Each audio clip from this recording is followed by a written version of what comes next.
A nuestro invitado igual le hubiera gustado ser mod y vestir con camisas entalladas, no como las de Rivera, pero entalladitas debajo de la parca, mientras aparcaba su scooter en la plaza del 2 de mayo.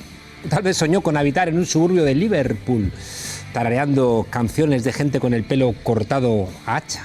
Quizá metido en la piel de un personaje de Ken Loach, pero lo suyo no fue el realismo social británico, sino las certezas con las que uno crece en un barrio de Fuenlabrada. ¿No ha hecho famoso Woody Allen a Manhattan? Pues nuestros pensadores son de Fuenlabrada. Pues claro, eres de clase obrera y eres orgulloso de serla. Y desde esa convicción, pues nuestro invitado de hoy ha escrito un libro, La trampa de la diversidad.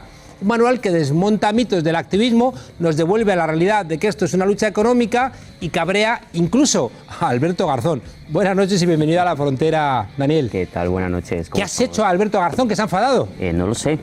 El otro día, bueno, tuvimos una crítica al libro dura, pero bueno, ya responderemos a ella con cuidado y con atención.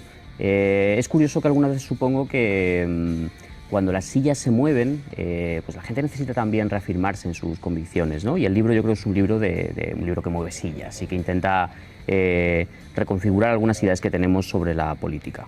¿Te ha llamado la atención una entrevista que ha hecho en Esquire, Íñigo Errejón fungiendo de top model?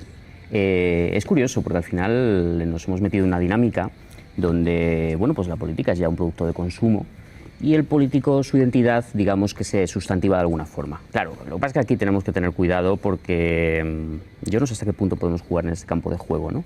No sé hasta qué punto podemos depender del caso que nos vayan a hacer, o de si nosotros como producto somos capaces de competir contra otros que están en ese mercado, ¿no? Yo, en el libro, por contra, lo que ha puesto es sacar la política, a nuestra política, de ese espacio de producto que la gente compra y se decepciona luego cuando no le da lo que quiere, ¿no? Entonces, bueno, pues... Una idea central en el libro, y es que parece que estamos jugando con las armas del enemigo, ¿no? Sí. Y que entonces estamos condenados a que en algún momento se vuelvan contra nosotros. Mira, el libro es un libro que hay gente que le ha acusado de que va contra la diversidad, ¿no? Nada más cierto, nada más incierto, quiero decir, ¿no? Ayer venía en un Cercanías, pasó rápido de ser reputado autor de clase media, ¿no? Vi mi AVE, venía de Málaga, ¿no? Y pasó de repente a volver a Fuenla en el Cercanías, ¿no? Un Cercanías sin aire acondicionado, mucho calor, y el Cercanías estaba lleno de gente muy diferente. Había mujeres con hijab, había señoras africanas, había hombres que venían de trabajar de la obra, había gente alta, baja, del Atlético de Madrid, de donde fuera, ¿no? Había mucha diversidad. No se puede estar contra eso, a no ser que seas un tipo de ultraderecha, ¿no? Sin embargo, yo lo que creo es que en el libro, por entendernos, al final lo que se busca o lo que se ha buscado de una forma inconsciente por parte de determinada izquierda y luego fomentada por parte del neoliberalismo es el que permanentemente estemos compitiendo entre nosotros en vez de colaborar. Porque al final lo que unía a toda esa gente diversa, ¿sabes qué era? Que iban en un tren de Cercanías, que eran clase trabajadora y que iban a la zona sur de Madrid, ¿no? Claro, pero eso... Noto cierta sí. Nostalgia desesperada, ¿no? Por encontrar ese hilo rojo sí. que una todas esas identidades fragmentadas porque van precisamente en el tren de Cercanías. Claro. Pero seguramente esa gente... No se percibe como es, ¿verdad? No. Es un problema que tenemos. Pero mira, hablando de los mods, que decías tú al principio, ¿no? Tenemos, yo creo que esa trágica cuestión. Hoy me he enterado que se reunían los Kings de nuevo. Una noticia maravillosa. Solo falta que descongelen a Walt Disney y estaremos perdidos. Claro, 70 años que tienen ya. Entonces, bueno, nunca se puede ir a donde ya se ha estado. Los tiempos son concretos, los contextos son concretos. Sería Holderlin, no regreses nunca a los lugares donde fuiste feliz. Eso es. Entonces, yo en el libro no planteo la nostalgia, no planteo ni siquiera una nostalgia identitaria de volver a recuperar los viejos símbolos y todo este rollo, ¿no?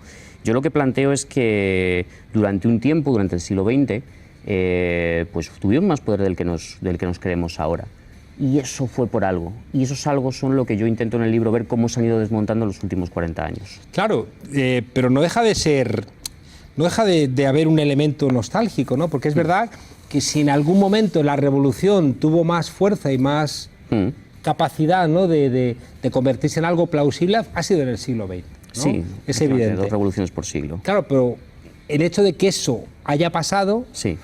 No implica que tú quieras regresar a ese siglo y te encuentres con lo mejor de ese siglo, porque a lo mejor regresas y te encuentras con lo peor también de ese siglo, que no era poco. No era poco. Precisamente yo creo que hay un gran arrepentimiento del que surgen muchos de nuestros problemas, que hay un momento en el que se intenta bueno, pues dar una respuesta a todas aquellas grandes catástrofes que la izquierda tuvo algo que ver en ellas en el siglo XX, ¿no? Políticas, eso está claro. Lo que pasa es que a raíz de ese arrepentimiento perdimos, por ejemplo, cuestiones como la universalidad. Es decir, hay, por ejemplo, ideas que el hombre y la mujer sean iguales, que a mí me parece que son igual de buenas aquí que en Tombuctú, que en cualquier lado. Entonces yo creo que hay que recuperar esa serie de cuestiones, hay que dejarnos de tanto relativismo, hay que dejarnos de tanta duda y apostar más por bueno, pues, cuestiones más concretas. De hecho, el feminismo, fíjate, que yo creo que lo está consiguiendo en algunas partes y es algo muy esperanzador. Hay una cosa que tú planteas que me hace un poco de ruido, ¿no? A ver. Yo creo que el gran éxito de Margaret Thatcher fue, en zonas obreras, sí, subir los precios de los alquileres y al tiempo ofrecer a algunos que pudieran enfrentar el pago, comprar esas viviendas a un precio asequible. Sí. Lo que logró fue fragmentar a esa gente. Y en esa fragmentación, apenas 30 años después de haber salido de ser proletarios dickensianos en el año 45, 30 años después votan a Margaret Thatcher. Porque han interiorizado que no se sienten identificados, ¿no?, con la izquierda, y creo que logra ganar Margaret Thatcher su imaginario, ¿no? Entonces, claro, si como de alguna manera se deja entrever en tu trabajo, hay una apuesta a regresar a lugares que estaban en el pasado, quizá en ese retrovisor mira, yo creo no enamoremos a nadie. No enamoramos a nadie. Yo creo que los... bueno, para entrar a fondo en el tema, ¿no? Pero Thatcher yo creo que realmente y Reagan, a quien van ganándose una cierta clase media, van creando una serie, como bien has dicho tú, de factores para que haya una clase media que sirva como de guardia pretoriana a sus políticas. Pero quien acaba de destruir la identidad de clase trabajadora es precisamente los que parecían sus antídotos, Clinton y Blair, a través de una atención, pues aquello que se creó del mito del centro, ¿no? Yo creo que más que recuperar una serie de identidades, lo que hay que recuperar es una idea que yo creo que es muy buena, que es la acción política colectiva, que parece una idea muy simple, pero que poco a poco la vamos perdiendo. Últimamente yo solamente veo gente que se enfrenta, o gente que además busca bueno, pues cambiar el mundo, pero a través de cuestiones muy simbólicas, ¿no? Y eso es peligroso. Yo digo una frase mucho, que claro que desde esa perspectiva sería criticable, pero creo que por la propia enunciación permite llegar a tus mismas conclusiones, pero abrir una puerta, ¿no? Yo digo que la gente necesita autoayuda. Creo que hasta en las zonas ricas de España hay un 30% que consume ansiolíticos, antidepresivos, drogas, alcohol. La soledad es un hecho, ¿no?, incuestionable, y la tristeza, ¿no? Y yo lo que digo es que la única autoayuda que funciona es la autoayuda colectiva. Y la autoayuda colectiva se llama política. Efectivamente, es muy buena reflexión. La política como ejercicio de resolver los problemas que tenemos en sociedad a través de una serie de ideologías, las que sean, ¿eh? Pero fíjate que en el planteamiento que yo te hago, sí, toco a la persona concreta que está jodida, sí, porque no termina de entender qué demonios le pasa, ¿no? No le estoy regañando porque no está leyendo bien el mundo, porque no lee bien su condición de clase, porque es clase media aspiracional, es esa pintada, ¿no? Amancio Ortega es rico trabajando, tú eres de clase media y los estibadores son unos privilegiados. Me dices, hombre, no me joda. Ya. Yo creo que la idea, sobre todo es la idea que se asumió erróneamente, es pensar que a través de la política se nos van a dar cosas. Como si fuera una máquina de refrescos, donde tú, depende de tu condición ese día, pues aprietas un botón u otro en unas elecciones y esa lata que te cae es algo que tú vas a conseguir, ¿no? Casi la política se ha convertido como en ir a comprar al supermercado. Yo creo que por contra había que intentar recordar que la política en un momento fue algo que se hacía todos los días y en todos los entornos, y que la gente de hecho mucha lo sigue haciendo. Cuando alguien para un desastre es hacer política, cuando alguien en un barrio, pues en su ayuntamiento, pues requieren que se haga cualquier cuestión, es hacer política, ¿no? Entonces hay que desvincularla de esos... Cuando votas a los ayuntamientos del cambio, también que aceptan a los refugiados, política, que no acepta a Salvini, también haces política. Sí, lo que pasa es que en esos ayuntamientos del cambio sabes que a algunos nos gusta el cambio, pero nos gustaría que fuera más profundo. Sabes que tenemos, y no es impaciencia, una necesidad de llegar un poquito más allá. Yo creo que algunas veces el problema de los ayuntamientos del cambio es que, a pesar de las enormes dificultades que tienen, han aceptado demasiado los contextos y los marcos que existen. Yo creo que podríamos llegar un poquito más allá. ¿Crees que se puede forzar un poquito más el marco existente? Eso se nos dijo. Yo creo que fíjate, se supone que a la gente la podíamos hacer que cogiera conciencia más de para qué servía la política si la gente que está en los ayuntamientos pedía su ayuda, ¿no? Y quizá eso es lo que en parte está faltando, ¿no? ¿Qué enseñanza podemos sacar del referéndum de Tsipras? Pues es una enseñanza que al final, y yo en el libro lo digo, hay cuestiones que nos afectan a todos. No se trata de hacer escala de cuestiones, ¿eh? Hay cuestiones que son sumamente importantes, no porque afecten a un colectivo pequeño lo dejan de ser, y no son cuestiones que tengan que ser secundarias o dejarlas como metidas ahí atrás, ¿no? Sin embargo, hay cuestiones que nos afectan a todos. Y cuando tienes un grave problema que la izquierda de momento no hemos sabido resolver, que es qué hacemos con el tema de la financiación y la deuda externa, eso es algo que nos debería implicar a cualquier tipo de persona independientemente de nuestra identidad, ¿no? Yo creo que es una de las, en principio, enseñanzas buenas que incluso nos puede dar esto, incluso una derrota, ¿no? Claro, pero haces un referéndum, sí. La gente dice adelante, en un momento en donde incluso había un corralito, la gente no podía sacar el dinero, que fue una victoria espectacular, pero no la puedes ejecutar porque no tienes dinero para pagar ese mes las nóminas. Claro, hay al final la política tiene una serie de límites y por desgracia muchas veces nos han olvidado. La política de lo real al final no es solamente una cuestión de discurso y no es una cuestión de palabra. Hemos llegado a creer que casi enunciando las cosas conseguíamos que ocurrieran. Se nos ha olvidado al final que la política tiene una serie de límites. Y eso nos lo vino a recordar de una forma muy fuerte, ¿no? A cómo doblaron el brazo al gobierno de Tsipras.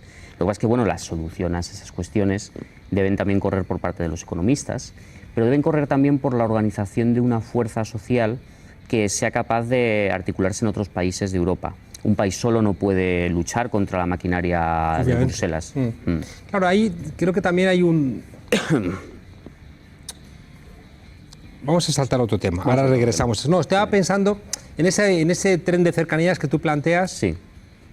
Hay una cosa casi segura, y es que la gente joven no quiere tener los trabajos que tenían sus padres. No, lo que pasa es que los trabajos que se tienen ahora... Mira, por ejemplo, yo mismo, por poner un ejemplo, ¿no? Yo ya no soy tan joven, pero... Te conservas excelente. No me conservo mal, el rock and roll, ya sabes. Resulta que al final tú mismo te ves que te estás convirtiendo en un producto. Y esto no es una cuestión moral, a mí en el fondo me da igual, ¿no? Pero la cuestión es que esto mucha gente lo puede ver como algo positivo. Tú mismo te creas una carrera, pues tienes redes para venderte, ¿no? Entonces hay gente que lo asume este tipo de emprendimiento como con gran alegría y dicha. El problema está en que al final esto lo que realmente es precarización. Es decir, donde antes había contratos y había legislación laboral, había un sueldo fijo, ahora lo que hay es esto que se llama freelance, ¿no? Que en el fondo es un anglicismo para encubrir pues la precarización de muchísimas profesiones, ¿no? Ya no te quiero decir alguien que lleva pues que trabaja para alguna de estas empresas de transporte urgente de pequeñas commodities, ¿no? Pues es un problema el que al final no es que queramos tener los mismos trabajos que nuestros padres, pero desde luego que al final lo que se nos ha ofrecido, o lo que hemos tenido por no haber sabido estar donde teníamos que estar, que quizá eran los sindicatos, es bastante peor de lo que tenemos. Si, como decía Richard Sennett, un trabajo no dura 3 meses de media.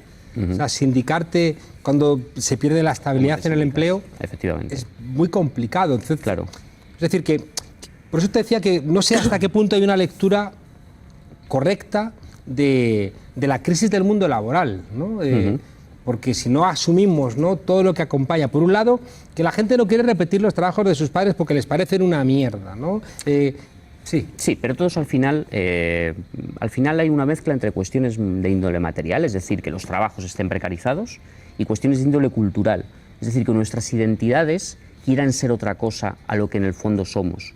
Y el gran problema es intentar unir, o la gran cuestión es intentar unir esas dos vertientes. Claro, pero ahí me gusta la interpretación que hace Paul Mason cuando dice que la crisis del 73 es la primera gran crisis que pilla a la clase obrera absolutamente desmoralizada, fragmentada, sin ánimo, y por tanto no es capaz de presionar al sistema capitalista para que encuentre una nueva ola de crecimiento con un desarrollo tecnológico que genere empleo, sino que al revés, ¿no? Hace todo un desarrollo tecnológico ya destruyendo empleo de manera plena, ¿no? Y por tanto entramos en una realidad material donde desaparecen las alternativas, porque además se hunde la Unión Soviética. El horizonte, ¿te gustará o no?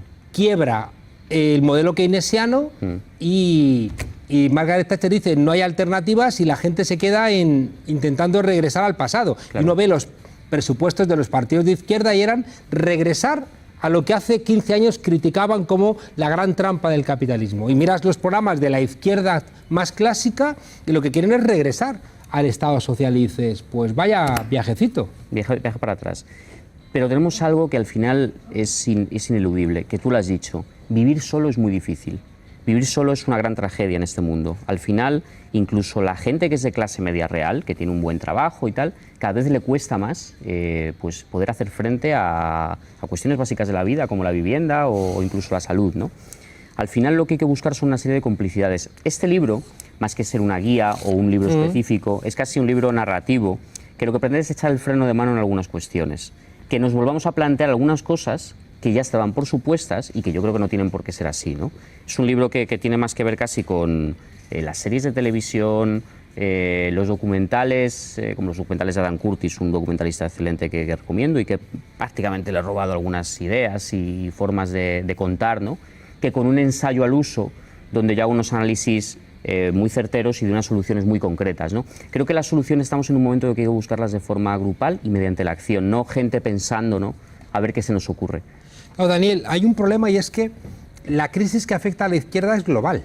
Sí. No es un problema de la izquierda española, portuguesa, italiana, ¿no? Sino que uno mira lo que ha ocurrido en estos 15 años de cambio en América Latina, con grandes logros, pero también una situación económica con el aumento, ¿no?, de las commodities muy alto y una demanda por parte de China muy alta. Pero miras y dices, ¿a dónde podemos imitar? ¿Dónde podemos? Yo creo que imitar de ningún sitio, ¿no? Pero de todas formas, fíjate, ahora venía leyendo a una nueva demócrata que se va a presentar en unas elecciones dentro de unas primarias para el Bronx y para Queens, y que es posible que consiga llegar incluso a presentarse a la alcaldía de Nueva York, una mujer de ascendencia puertorriqueña, creo que era.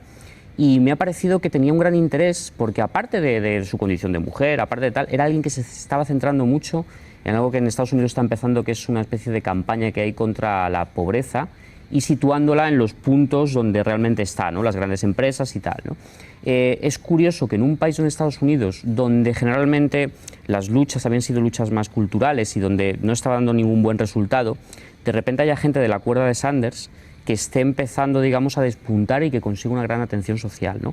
Creo que lo que no podemos hacer nosotros, bajo ningún concepto, es intentar importar la política americana de esas continuas guerras culturales, de esas luchas simbólicas, ¿no? Como el otro día que veía que un grupo de veganos había conseguido, tras una ardua batalla de recogida de firmas, hacer desaparecer el huevo cocido de la ensalada del WhatsApp, ¿no? Oye, pues como cuestión, a mí me da igual, me parece algo absolutamente respetable ser vegano y preocuparte por los iconos del WhatsApp. Lo que no tengo tan claro es que eso al final redunde en una mejor condición de vida para todos. Claro, pero volvemos un poco a la pregunta de fondo. Si atiendes solamente a los más golpeados de la sociedad, es muy difícil que tú alcances una mayoría social que te permita gobernar. Sí. Yo creo que al final, cuando hemos... Lo vi, perdona Daniel, me invitó Toni Negri a Roma, una reunión, y estaba el movimiento italiano de la izquierda atento a atender a los refugiados más golpeados y decías, qué bueno, no que lo hable tarea, pero es una tarea propia de los sacerdotes, de los curas, no de una fuerza política transformadora y revolucionaria. No, cuidado con esto, que según lo dices te pueden casi acusar de... Yo entiendo lo que quieres decir, pero lo entiendo perfectamente porque... ¿De qué me pueden acusar?